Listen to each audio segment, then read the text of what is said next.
Hey guys, welcome to the YouTube video. Today it's going to be a special video, and that is on this right here.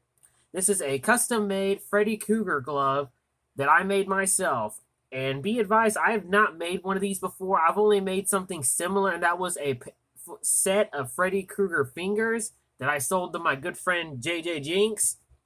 And recently, a local friend of mine who loves horror movies like me recently contracted me to make him a Freddy Krueger glove. Basically, these are blunt, these are not sharp. Basically, it's a fully functioning prop. And basically, I had to reteach myself how to make this because I've never made one of these. I've never made finger joints as far as this kind of stuff goes, or armor of any kind. So this was a completely new experience for me. And boy, did it pay off. And while I was waiting for him to collect the money to pay me for the one he wants me to make for him, I made one using the materials that I had available. The only thing I bought myself was the glove because I didn't have a glove that would fit this. And this is the glove I'm going to use to make his glove with. These are just common. Where did I get these? Oh, yeah, these are Atwood. No, I didn't get these at Atwood's.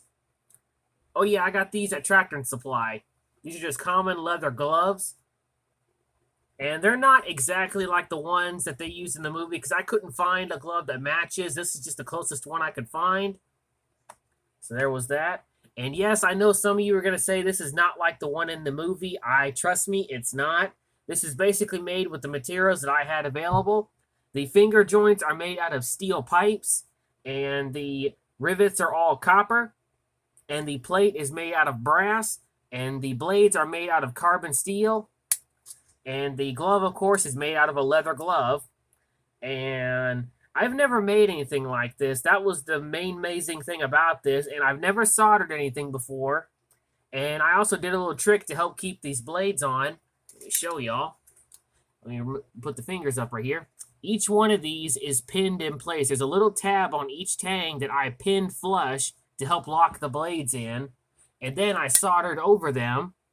And as you can see, each finger is soldered differently. I did that on purpose, so that way it looked just as bad as it did in the movie. And it does function. And this is definitely one of my favorite creations. This one I'm going to keep for myself. I'm not selling this one. If you ever want to have me make you one, I will happily give you an estimate of how much it will cost. And, of course, the final thing is to try it on.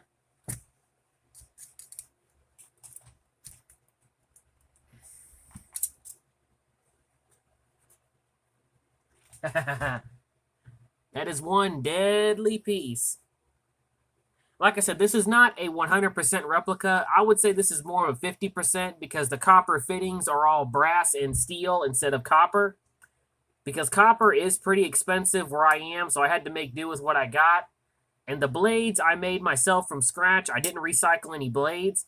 And the solder, again, I used silver solder and heated it up with a blowtorch and let the solder melt onto the metal to give it a better connection. So the blades are firmly on. And that is one deadly piece. And I can move each finger. As you can see, there's one, there's two, there's three, there's four. And of course I can do the signature, that what she does, which I don't have the sound effect obviously. And then I can even do the middle finger that he does in the movie. And I can do my two pointer fingers. And of course I can clench a fist.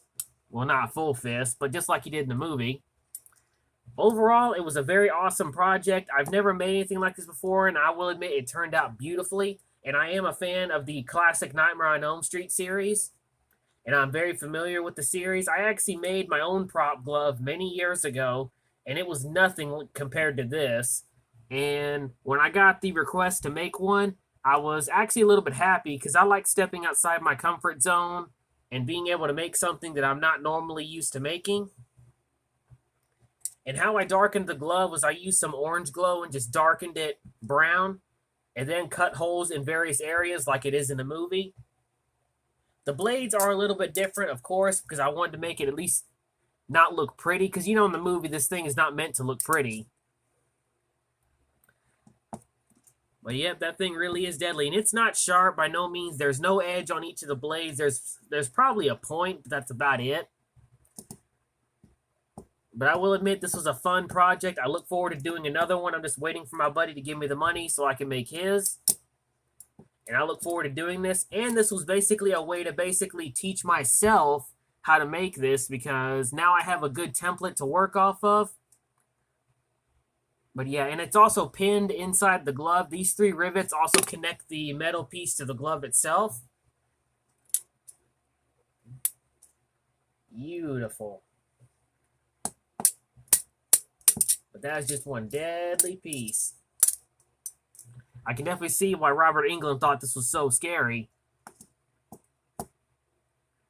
But anyway, that's the video so far. Just one of these more unique pieces. Goes to show what else I can make.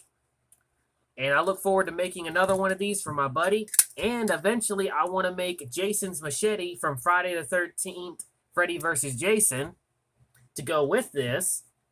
Because now I actually kind of have a set. Let me get that real quick. I have a prop butcher's knife, like what Michael Myers had. I have a prop Freddy glove. Now I need a prop machete to go with the set. Very iconic horror movies, and a lot of people know them. And it's one of my favorite series. So I hope you guys enjoyed the video. And look forward to making another one. And as always, stay sharp.